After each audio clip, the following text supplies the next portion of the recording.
Om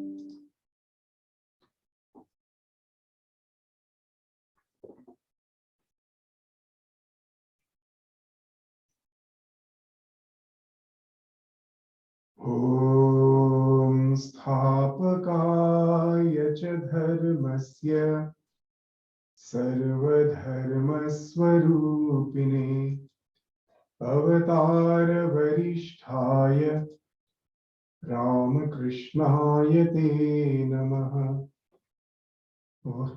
Vasudeva Sutam Devam Kamsachanuramardanam Devaki Paramanandam Krishnam Vande Jagatgurum.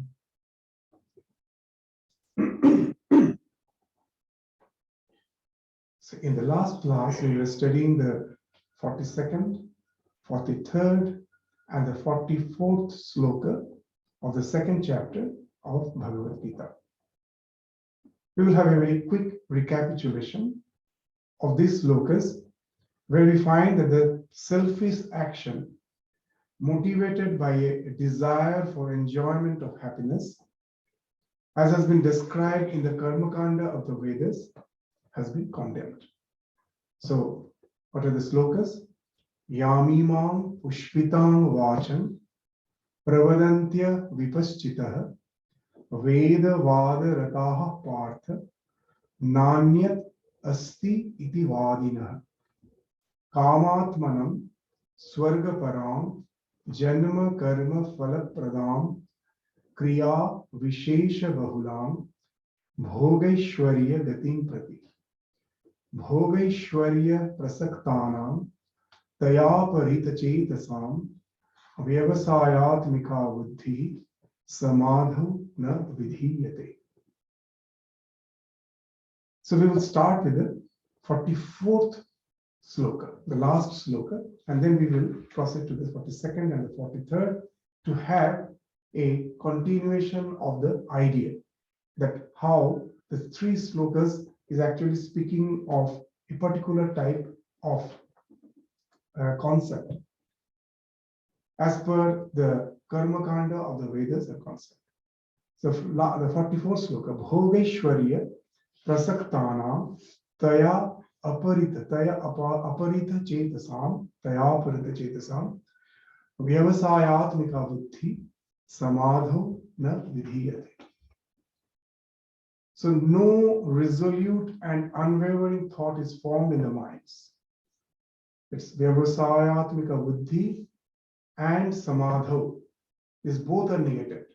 You will never get a resolute thought. What to speak of Samadhi? It's only when we are focused, then we can think of its ultimate culmination in Samadhi. And now, if your mind is always wavering, how can you think of Samadhi?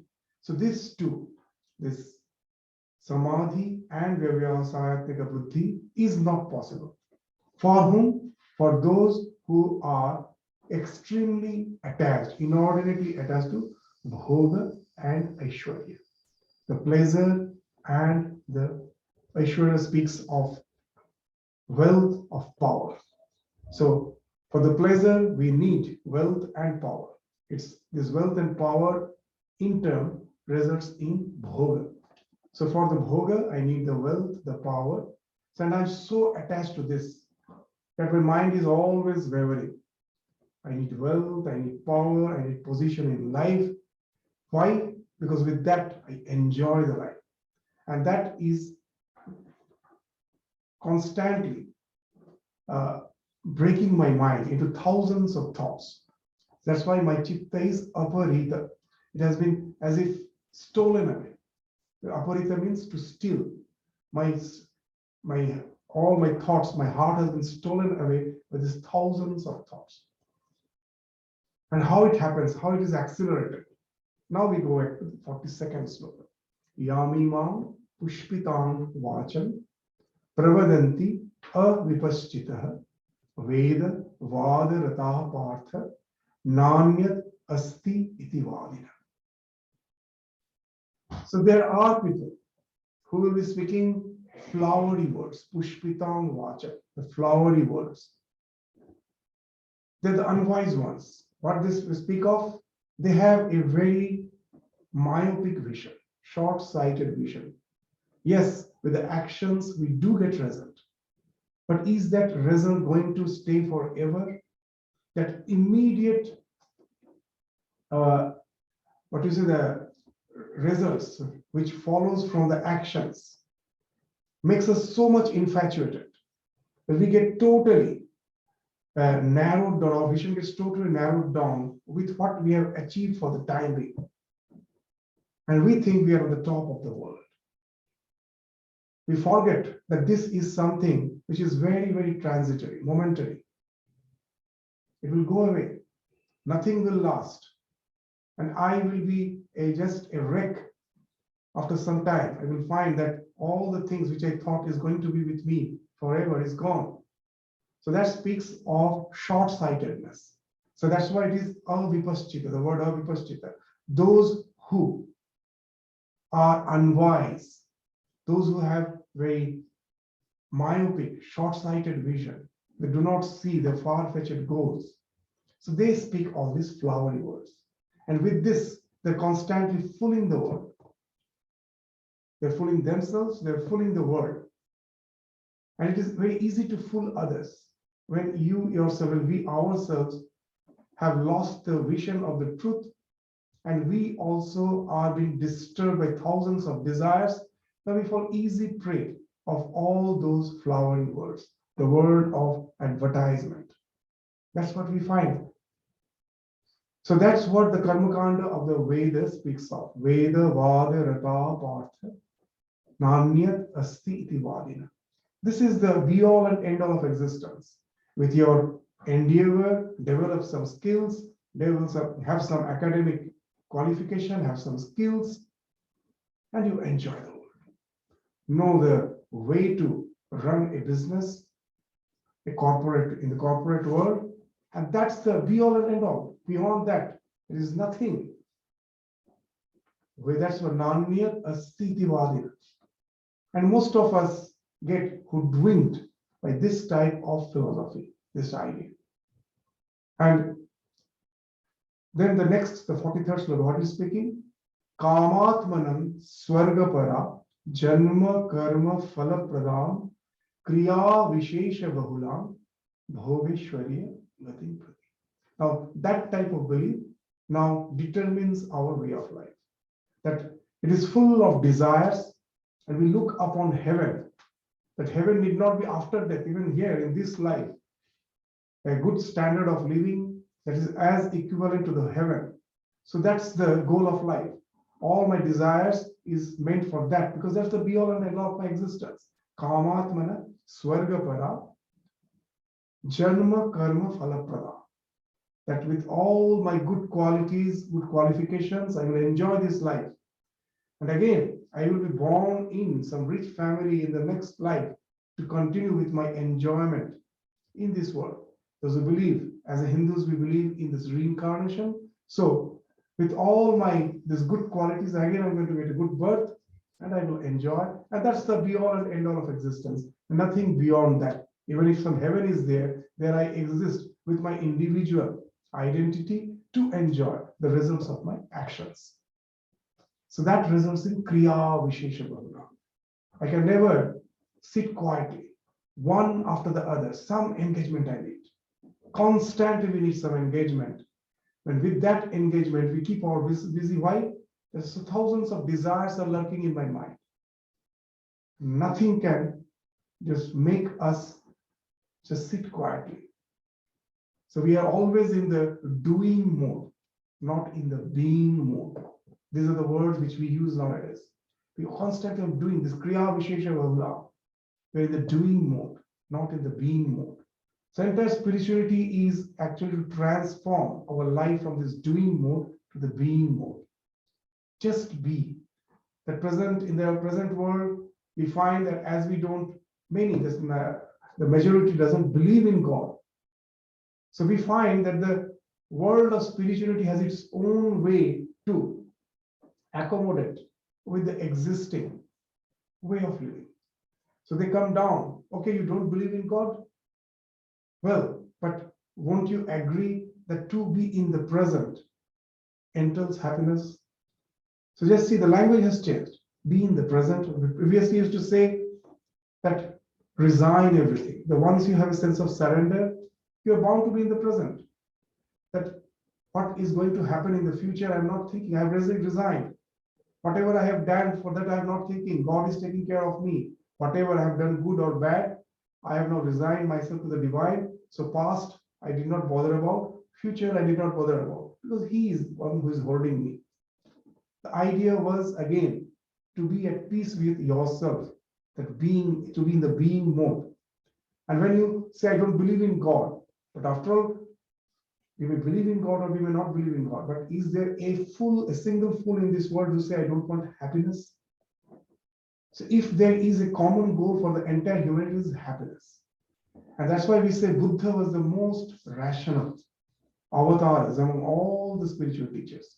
He never resorted to any belief, just what you feel, that we feel the suffering in the life.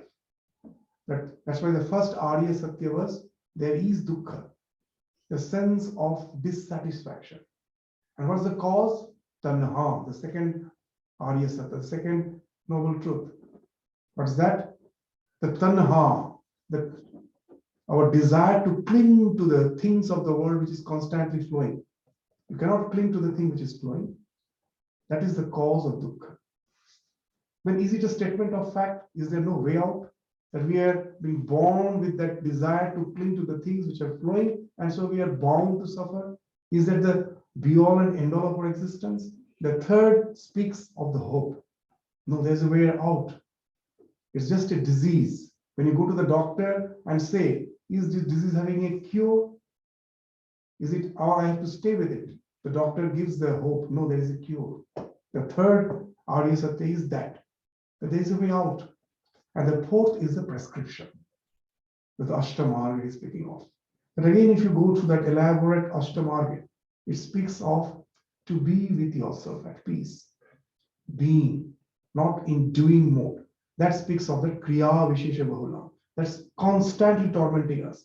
We are always in the doing mode. We never can think of sitting quietly and allow the life to flow on and enjoy the present moment. In default, you will find that throughout our life, the present was always okay.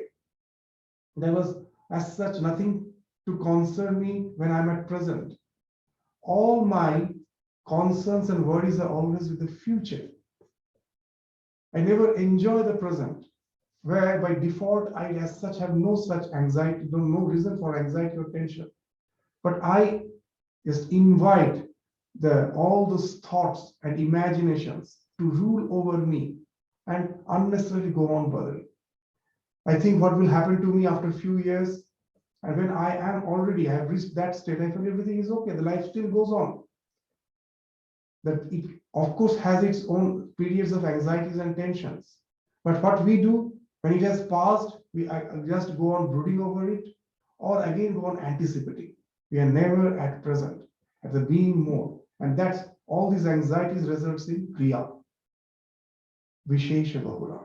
We are always in that get set mode because of all the desires. I want this, I want that. We are never at peace with ourselves. So these are the three slokas which we were studying in details.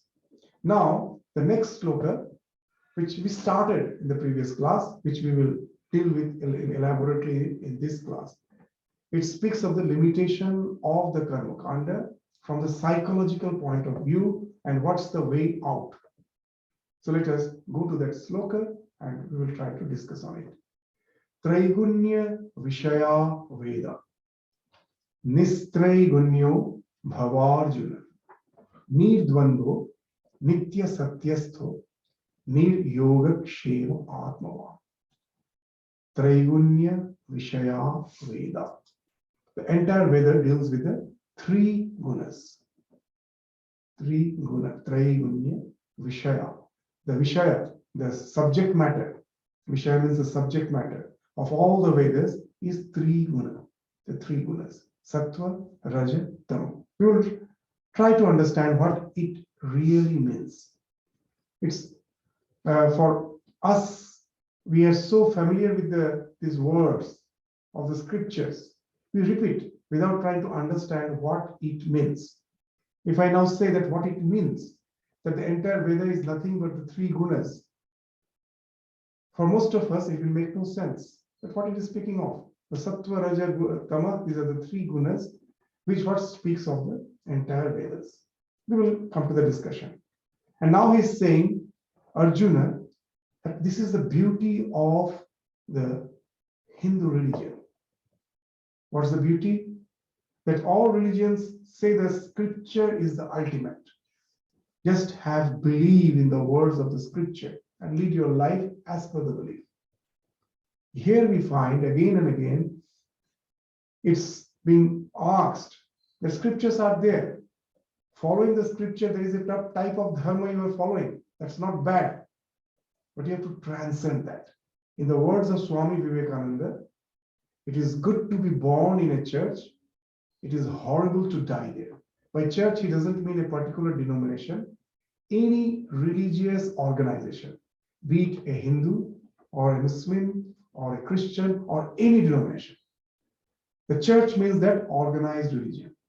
It's okay to be born there, to start your spiritual journey with all those do's and don'ts, by conforming your life to the commandments. But if you die there, it is horrible. You have to transcend that. You have to transcend the three gunas. What it means actually. Does it mean that I won't have to follow the dictums of the three gunas? And what the three gunas mean, of course, we will come later. Let us try to understand, it is not speaking of transgression. There are two words in English. One is transgression, another is transcendence. Here it is speaking of transcendence, not transgression. When Bhagavan is saying that Nistrai Gunya Bhavarjuna, he is not speaking to transgress what has been written in the Vedas. He is speaking of transcending, go above them. That example which we give again and again, that all the discipline, rules, regulation by which a student is bound in a residential school, the punctual routine he has to follow, is for those students who has not developed the liking for studies.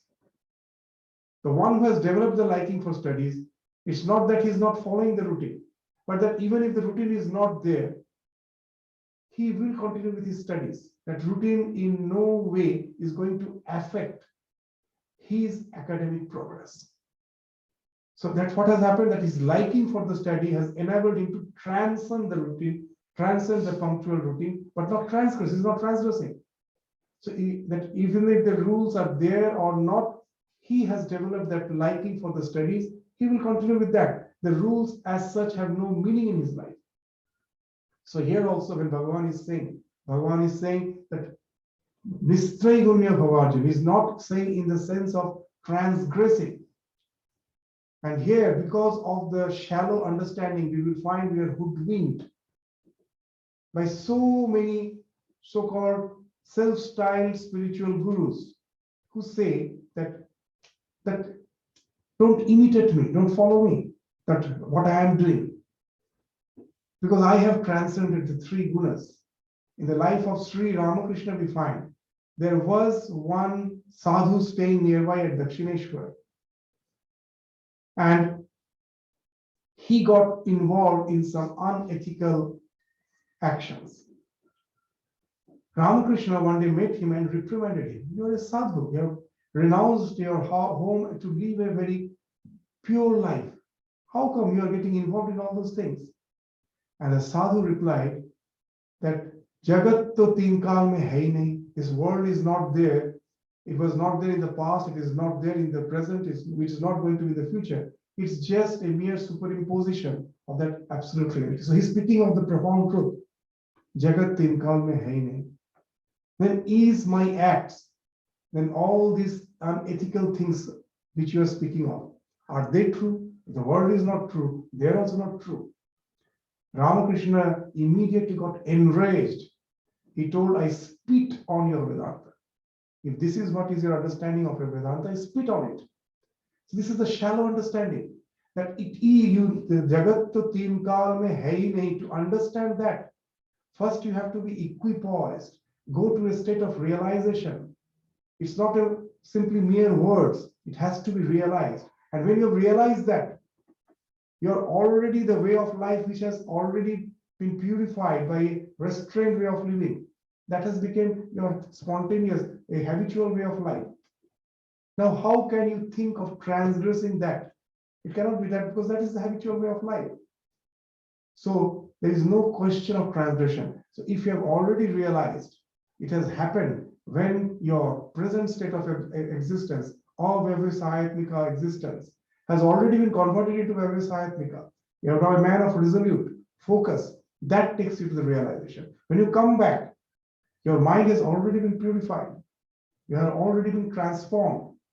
Now there is no question of transgression. But at the same time, the rules and regulations which you were following till you went to the realization, they have now become your habit. It is not that you have to now consciously follow them. As Sri Ramakrishna used to say, "Je nachte jane tar bechale pa poena." The one who is an adept dancer, he or she did not have to calculate his steps. That when the music is being played, he or she is very conscious that my step shouldn't be out of rhythm. When she's practicing or he's practicing, that's what she does. But when she has become an adept dancer, the music is being played, she is most probably instructing her students. So half of her mind, this is in instructing the students.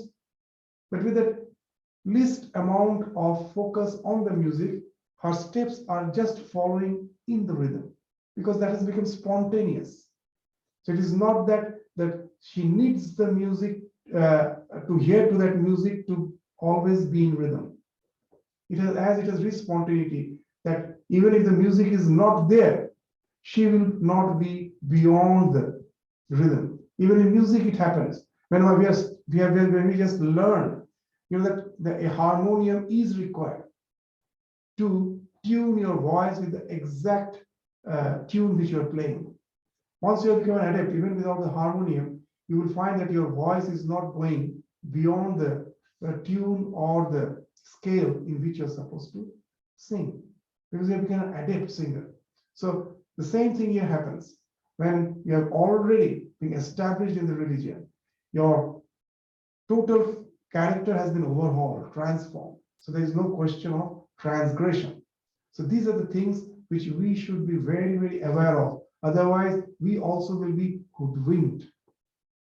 Many are there, they say that Vedanta doesn't speak of morality. They don't understand that in what sense it has been spoken of. It's nistraigunya, it's not transgression, it is transcending. We will come that what it is speaking of in details. Be free from this nirdvandva, the word which is being used in the next line, that is nirdvandya nitya sattvastha, nir yoga kshema atmava. Go beyond the dualities, be established in sattva, become a vishuddha sattva, and nir yoga kshema atmava. Yoga is not used in the spiritual sense here in this word. The word yoga means union. In the spiritual sense, when Atma gets united with the Paramatma, that's the yoga which we speak of. When I get identified with myself, that is again the union that speaks of yoga. But any union is yoga. So when, as an ordinary person, I have a sensate person of the sensate world, any being of the sensate world who has thousands of desires, the moment a desire arises in my mind, the object of desire is something which I have to get. Whether it may be some relation, wealth, power, and position, I have to achieve. The moment you achieve, there's a union between you and your object of desire. So that is yoga. So here the word yoga is used in that sense. And kshema means preservation. That when I have achieved something, again the concern is there. I may lose it. I have wealth, it may be gone.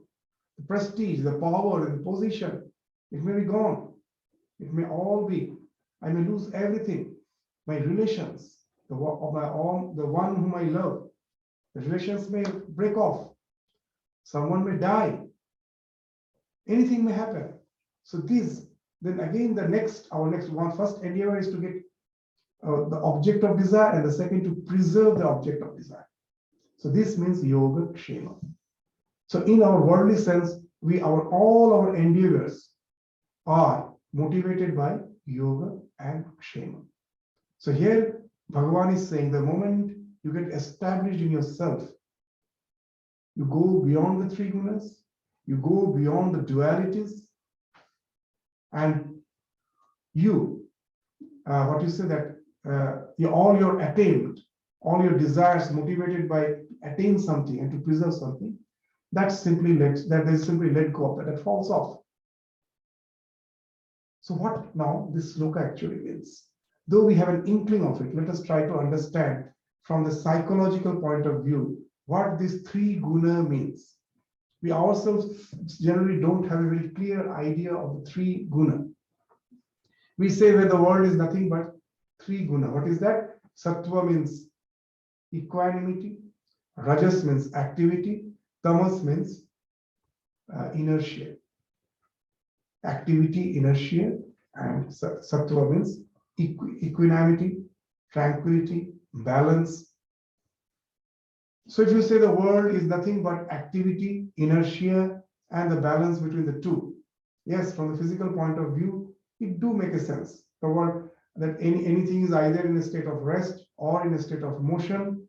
Like when I'm driving my car, at the beginning I have to accelerate it. I have to start the engine, accelerate, because it was in tamas. Now when I'm accelerating, it is rajas.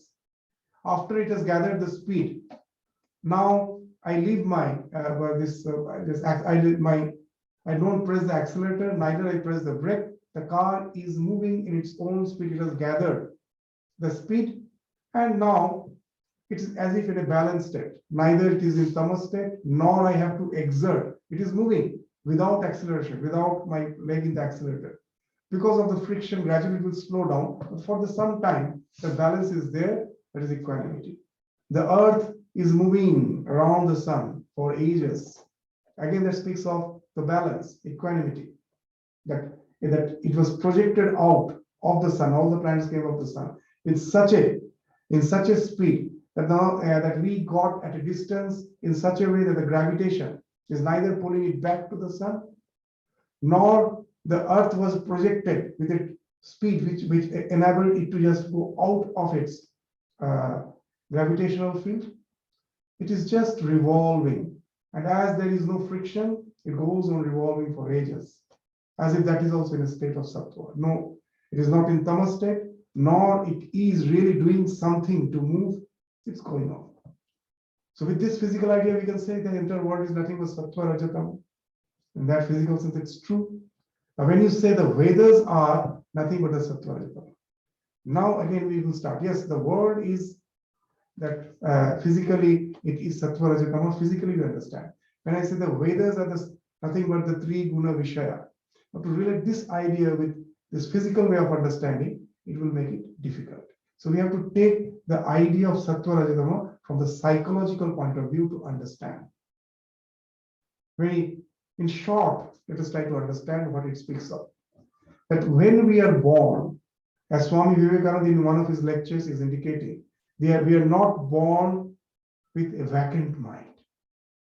But most of us have an idea that child's mind is vacant, just the way a pot is empty, and to fill it, I need to pour some water or something from another pot into it.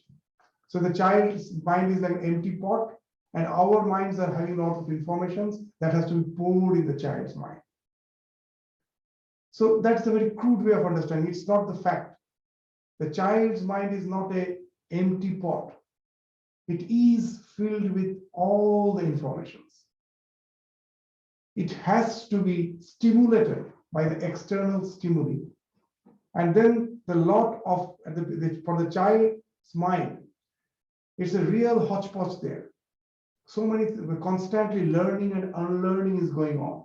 They say the mind is wiring up. Again, it is just the wirings are getting disconnected because something it learns and it finds it is not going to be accepted. And again has to relearn, unlearn and relearn. That's how the child, when he's growing up, the entire mind of the child is working that way. So many things it does, immediately the parents come and just warns, don't do this, don't do that. And this is the way it is learning and unlearning. But the basic thing, for a particular stimuli, a particular response, that was always there. The mind already had so many informations. It was there packed with there. So that's the state of the mind is called tamas. That mind with all the ideas, when it is lying dormant, as in deep sleep. In deep sleep, our mind is not vacant. All the ideas are there lying in deep, in dormant state. That is the state of tamas. What is it? Sattva. When I wake up, when I see the red flower is there. That all this red color, the smell, the touch, the texture, everything acts as a stimuli to invigorate all those dormant ideas. There are innumerable ideas, all those concepts which are specific for this flower, they get illumined. You see the flower, they get illumined in your mind. Those ideas which were dormant, they get illumined and even have the perception. So this illumination is the sattva. Sattva is illumination. So the tamas, through the perception, when you wake up, see the flower, it's the same tamas which is getting converted into sattva. Now it doesn't stop there. Immediately, as per your temperament, behavior, inclination, so many things may happen. You may feel, let the flower be there. It's that if you are one who loves gardening, the gardener will never like someone to pluck the flower. That's why in our ashrams there is always a fight between the one who looks after the garden and one who is the pujari, that does the puja. Pujari needs the flower every day for his puja. And the gardener, the one who is looking after the garden, he wants the flower to be in the garden. So it's a big challenge. That's why sometimes the pujari himself is made the gardener. So that now let him decide what he has to do. The idea is, as per your temperament, you may think, let it be there, or I will pluck it and offer it to the divine. Or if I like the flower to be in my house, but I don't want to offer it to the divine. Just in the dining table, I want to make a vase and keep it. So as per your temperament, the rajas now comes into picture.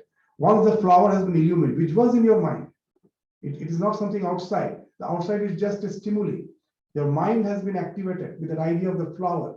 And now you move out as per your temperament to react to it. Now, is our world anything apart from this? What's the difference between a stone, an inanimate object, and me? That I respond to the stimuli, nothing else. It is not responding to the stimuli, it is in just state of tamas. I respond to the stimuli. And the moment you respond to the stimuli, immediately there's a mutation of the three gunas. Now, if you read the scriptures, we will find with this explanation, everything is fitting in. They say that gunas are constantly mutating. So you will find this constantly mutating. Sattva is illumination, as well as equanimity. Rajas is action. Why sattva is equanimity? When the perception is happening, when the moment you have seen the flower, and you are not reacting to it, you can simply sit and enjoy. There is no without reaction. When a sattva by any perception by itself, unless the rajas comes into picture, can give you a sense of bliss. You're looking at the mountains, just enjoying it. Looking at the ocean, just enjoying it. You'll find whenever only the perception is there, which in no way enters in rajas, any reaction, it gives a bliss. So that's why the sattva is called equanimity. It's the illumination by itself, unless and until it mutates into rajas, it gives a bliss. It's in the state of equanimity. You're not reacting to it. You're not responding to it through some actions. So you're just in that state. So sattva is equanimity, it is illumination. And if you read to the scriptures thoroughly, you will find all our jnanendriyas, the organs of perception, are pure sattva. Even the mind is not pure sattva.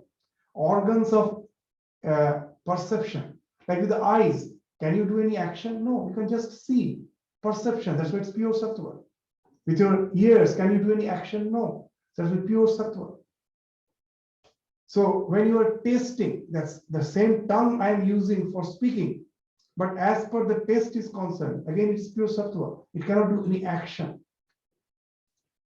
The skin, with the skin, can you do any action? No. Again, it's just the touch is perceived. So all the illumination happens with these organs of perception. So that's why they are Vishuddha Sattva. Organs of action are Vishuddha Rajas, because you cannot perceive through the hands or your feet. Only action is possible. So they are Vishuddha Rajas. These organs of perception are Vishuddha Sattva. And mind is a mixture of all the three. So now you say everything is fitting in. When you take all the ideas of Sattva, Rajas, Tamas in the scriptures together, just one idea, if you take activity, equipoise, inertia, you won't get the overall, the real idea of what Sattva, Rajas, Tamas mean. Take all the ideas and try to have an overall comprehension of it. Then you will find it is actually speaking of the way any living being, starting from a microbe to the human being, is interacting with the world through the stimuli response conditioning. So the world is nothing but these three: Sattva, Raja, Tama. So now when they say the entire Veda is Traigunya Vishaya Veda. So we are responding to the world as per our illumination in three ways: either through Raga, attachment, or through Dvesha and Abhinivesha. And we told, because of Ajnana, because of in the Yoga Sutra, it is there that there are 5 causes of affliction. What are they? So there are Pancha Klesha, the 5 afflictions. There are Avidya, Asmita, Raga, Dvesha, Abhinivesha. Avidya, it speaks of that I am the conscious principle. It is in the being mode. It was, it is, it will be. But the moment it gets localized, reflected in the psychophysical existence, that I am the eternal being, that ego now comes from this body-mind complex and it gets befooled by the ego and thinks it is a body-mind complex which is saying, I am eternal. You get identified with the body-mind complex. And now, at each and every step of life, you will find that the body-mind is not eternal. Someone is saying you're eternal, but it is not eternal. A little, nutrition will help it to survive. A little toxic will kill it. So we are always, from a microbe till the human being, what we are doing, as per the stimuli, either we are responding it through attachment, the things which is favorable for my existence, I get attached to them, which gives pleasure, I get attached to them, which is going to harm me, destroy me, I run away from them, or I hate them. So this speaks of Raga, Dvesha, Abhinivesha. Our entire life, what we are doing, the entire process of evolution, what we were doing. We are doing nothing, but we are constantly equipping ourselves more and more how to get attached to the things which are desired and to avoid the things which are not desired for my limited state of existence. All my academic education, all the skills which I have developed is actually what? It is nothing but skilled response to the challenges of life here and hereafter. How you respond to the challenges of life.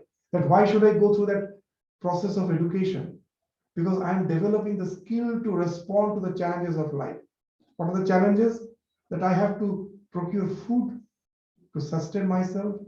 I have to have my son and the next generation that through procreation, so that the lineage is continued. So these are the basic things. These are the, and to respond to that, all the skills we are developing. Nothing else. So all our education, all our academic education, all the skills which we are developing is nothing but the skilled response to the challenges of life, to the stimuli of life. Now the karma kanda of the Vedas, it is also something which is just like our present day academic education or some skill-based education which you are trying to develop. Is it anything apart from that? By doing a yajna in a particular way, you enjoy the heaven. So it is that to do that particular yajna in a particular way, you have to develop some skills. So it is a skilled response to the challenges of the life here and hereafter. That's what the entire Karma Kanda of the Vedas speaks of. So that's why the first idea, the Traigunya Vishaya Veda, the entire Veda deals with nothing but these three gunas, Sattva, Rajatama, how to develop the skill response to the challenges of life. That's what it is. Now he's saying that, now Bhagavan is saying that go beyond that. Nistraigunya Bhavarjuna. So we were Nistraigunya as the self. When the ignorance didn't come in, we were just what we were. Go again back to that state. So we, because of ignorance, we are going through the process of this biological evolution, where we are constantly being befooled by the idea that as a body, one today or tomorrow I will become eternal. As a psychophysical existence, the entire, you just see this present world with all its development, what it is trying, that how to increase, how to enhance the lifespan, how to live a better life without physical ailments, and how to intensify our pleasures of life. Is there anything apart from that we are thinking of? That's the entire endeavor going on. Go beyond that. Nistraigunya.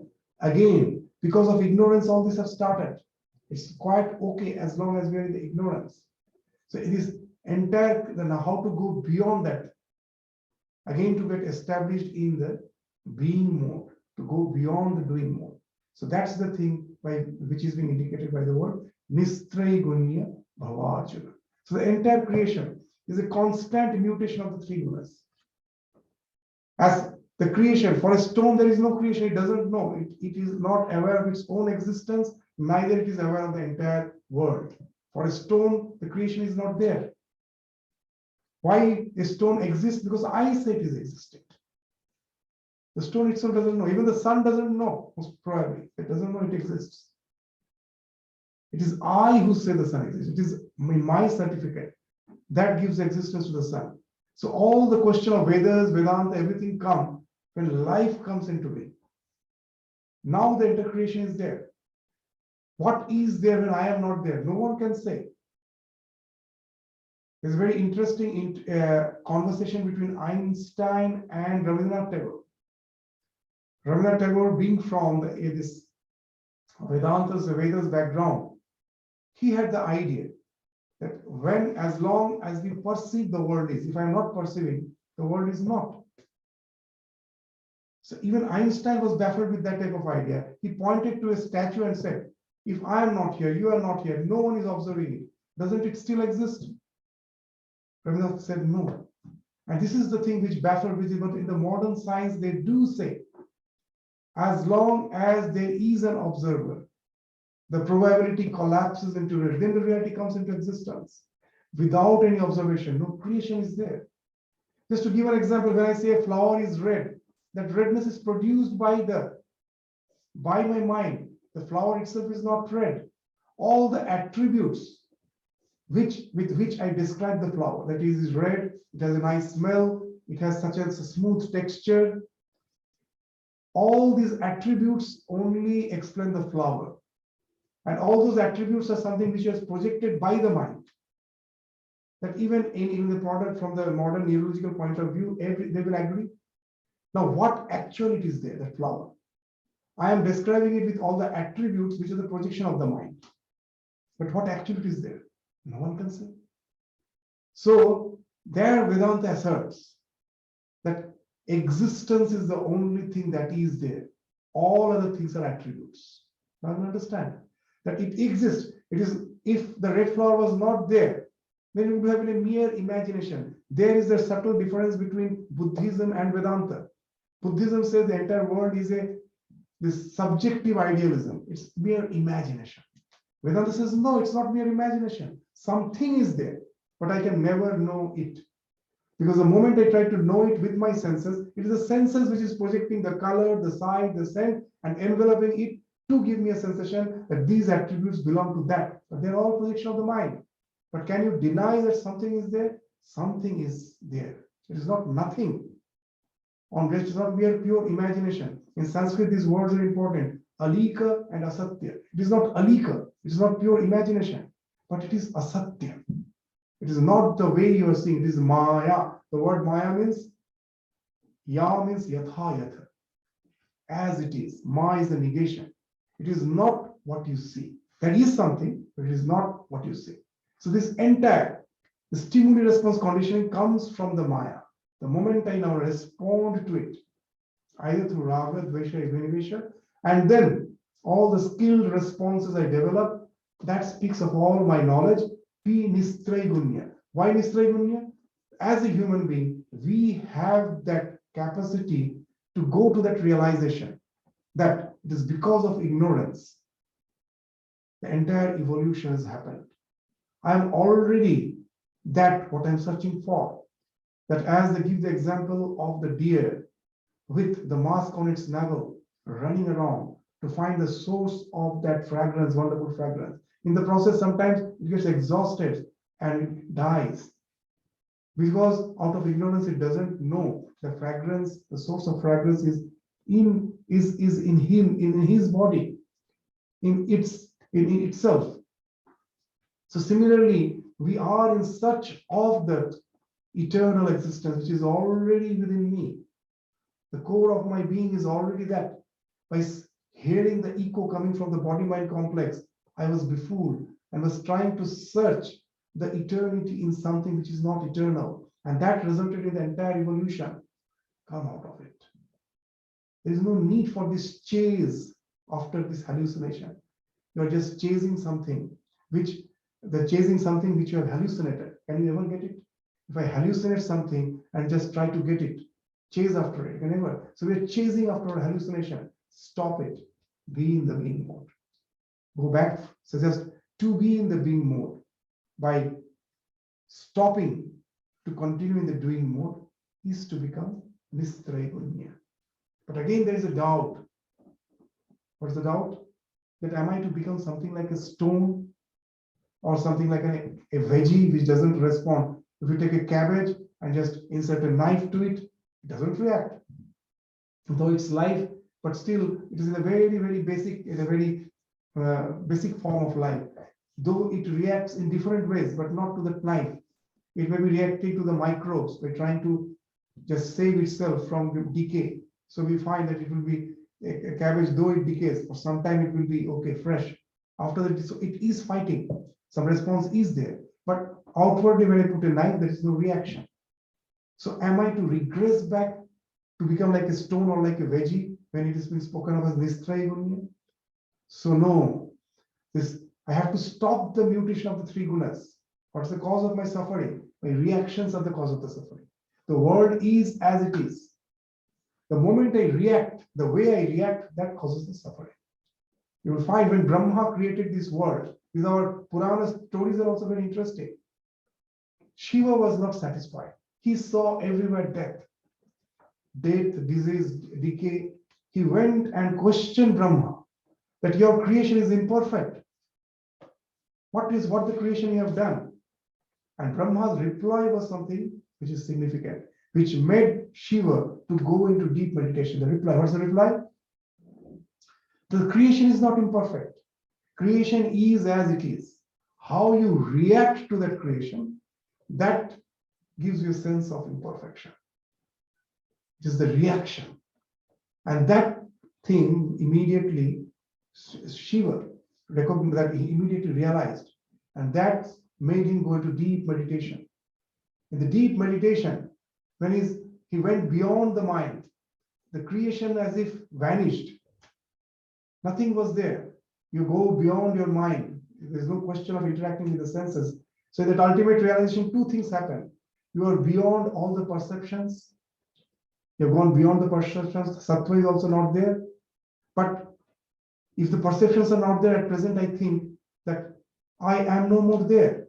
But the Vedanta asserts you are there. That amness no one can take away.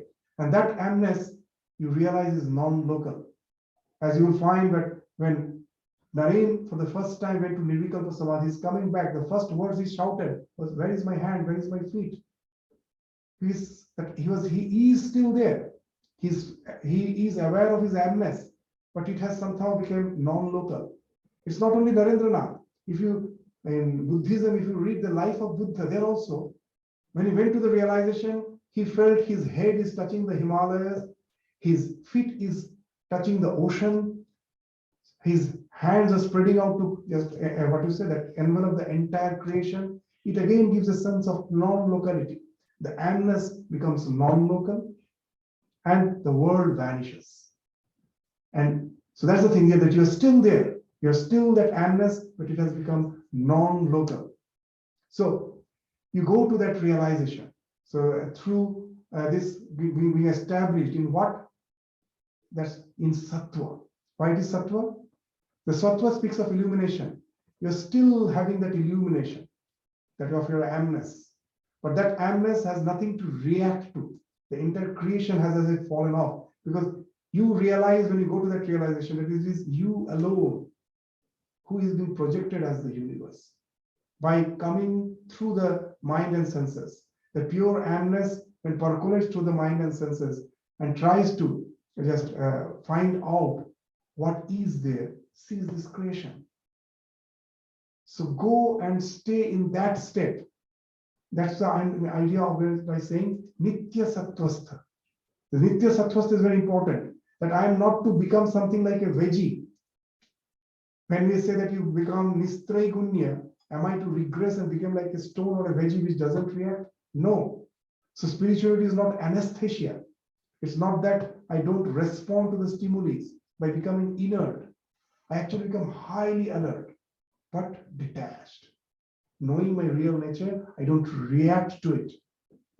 The entire yoga shastra is that Shiva's coming back. That what we were saying, that we forgot. That why we use the word Hara Hara Vyom Vyom. When Shiva went to that realization, the entire creation has fallen off. When we say Shiva is the god of destruction, destruction doesn't mean that he is the cruel one that comes there to destroy the world. We all can destroy the creation the moment we go into that state of Nirvikalpa Samadhi. Creation is no more there for you. That is the Hara Hara, that everything has been Hara, means taken away. All. Vyoma. Vyoma means only space. I exist in that infinite space. So Vyoma, Hara Hara. And that's what made him dance in ecstasy. That's what we find the description of Shiva. There's dancing in ecstasy saying Hara Hara Vyoma. That's the highest realization. Taking him there. From there, when he's established in that state, that is the state of Nitya Sattvastha. When you alone are there, nothing is there. How you can react? There is nothing. The question of reaction comes when there is something apart from you. The question of fear comes when there is something apart of you. That's why Vedanta says that this realization makes us fearless. If you know that you alone exist, then what to fear? Fear comes only from, we say, no, we are afraid when we are alone. It is the fear comes because I am alone with my limited existence, where I think someone else may intrude and harm me. It may not be a physical existence, it may be death, that which will end up my this limited existence. It is all this sense of limitation. It is a sense of someone else apart from me. That's the cause of fear. And you know you are alone, which is at that which pervades the entire creation, which is non-local and which is always there. It was, it is, it will be. The fear falls off. There is no question of fear. And when there is no fear, there is no question of reaction. You are just as you are. So when Krishna says that we become Nistraya Gunya, immediately that there may be some misunderstanding. That as if God is saying to some beings, become something like inert. No. Be extremely alert by identifying yourself with your real nature and don't react to the stimuli of the world. That is the Nistraya Gunya of Arjuna. And when you become Nistraya Gunya, then the question of Nirdvanda comes. If I am the self, then why to react to the opposite polarities of a little more heat makes me react how I can just have that what's the comfort of pleasurable weather, little cold, little more cold, again I react to it. It is these reactions which has made us develop all the technologies of air conditioning, coolers, and everything. Why? Because we are not nidvanda. We are constantly reacting to the dualities because we think we are this limited existence. So nidvanda means not reacting to the opposite polarities of life, like happiness and sorrow, hot, heat and cold. That sloka will come. That's matra sparshavis I've already started. That go beyond these dualities. That's once you become nitya satyastha, the question of this need dvanda comes and need yoga kshema. The same thing. The moment you are established in yourself, the question, this constant chase for this world of this projection. I will be chasing the mirage to have it. If I am thirsty and I see a huge reservoir in the desert, I will be chasing it till I realize it's a mirage. It's a question of yoga and kshema to converge the thing. If you know it is something which is imagined, it is a projection, is not real, why will you think of getting it and preserving it? The question falls off. So that it becomes need yoga kshema. Why? Because you are atmavan. You're establishing yourself. Being nitya sattvastha, you have become atmavan. You are always established in the self. So the question, all the dvandas fall off, and all the chase for the illusory desires, which ultimately is all illusion, that falls off. So now you will understand how nicely the entire, with the help of our own psychology, we can understand what a wonderful sloka is this, which Bhagavan is saying. That let us read the sloka once more. What the sloka is saying? Traigunya Vishaya Veda, Nistraigunya Bhavarjuna, Nirdvandva, Nitya Sattvastha, Nir Yoga Kshema Atmava. By being established in the self. And how it is possible? By Nitya Sattvastha, by not reacting to the stimulus of the world, by constantly being alert of your existence. Stay there, and then the world cannot disturb you. It doesn't mean to be in meditation. Even when I'm working, I'm taking care of my responsibilities. I can still have the idea of Nitya Sattvastha. But the body is reacting as per the stimulus, it's not me. As for some higher purpose of life, this body-mind complex has been kept in a particular situation. It has to go through all the activity it is going. What all this body-mind complex has to do with this world it is doing. But the real me which is behind that is detached. So you may be extremely active, but still you are equipoised. To see action in inaction, the slokas will come. This is Gita, if you try to understand its true perspective, Bhagavan will say, the one who is a realized soul, who sees action in inaction, action in inaction, inaction in action. These slokas will come. So how is it possible? When we read this sloka, still that misunderstanding, the chance of misunderstanding is there. Oh, Bhagavan is saying, just to sit and meditate on your own self, not to react to the world, don't resist anything, and be in bliss till the body falls off. So that will be the limited idea. So that's why God has to go after sloka, so that all the chances of misunderstanding is taken care of. So it's when we say that you are Atmavan, Nitya Satyastha, immediately the question comes that most probably you have to be inactive. No. It's a question of realization that the body mind, as per the ways of the nature, it is working. It is that we are neither to seek nor avoid. It has been kept in a particular situation of life. It is taking care of all the responsibilities without any expectation, without seeking after the result, without any expectation. It is going on. I am the one who is enjoying the bliss, sitting behind, just seeing the panorama, just the way when I watch the movie, be it a tragic scene or be it a joyous scene, I enjoy both. Because I know it's a projection. I paid the money to enjoy that. Even the tragedy, I enjoy it because I know it's a projection. I'm sitting and witnessing it. So even witness what's going on within this body-mind complex. The purpose of the self to find expression through this body-mind complex is that to enjoy. The ignorance has made us forget that, and we get identified and we suffer. The two sisters were watching the movie. The elder sister was crying, seeing some tragic scene. Immediately, the younger sister explained, "Why are you crying? Are you a fool? Those who have acted, they will act and they will be paid for that, get the money and go. And you are crying. They will be paid for what they are doing and they're quite happy with that. And it's you who are crying. Why are you crying? The actors will just act and get the money and go. Why are you crying?" So be the witness. The moment you get identified, we start wailing, weeping, and all this comes to the question. So let the play go on. Be the witness. Don't be in the street. Don't be along with the street. Just come out of the street and enjoy the flow. So that's the idea behind this sloka. So the 46, what's the result when you get established in it? That it's not to become something inert. There's tremendous bliss ensues. Ananda Swarupata, which is one of the aspects of that non-local amness. You immediately get established. It is always there. Somehow, because of our ignorance, it has got filtered out. It is there. We are filtering out because of our ignorance. Once the filtering factor is removed, that bliss will be welling up from within. Then I won't need any small desires to chase. I won't need to chase after the small desires of life. Because I know that I'm already that bliss itself. Somehow that bliss got obliterated because of my ignorance. That's the idea which will be spoken of in the next sloka.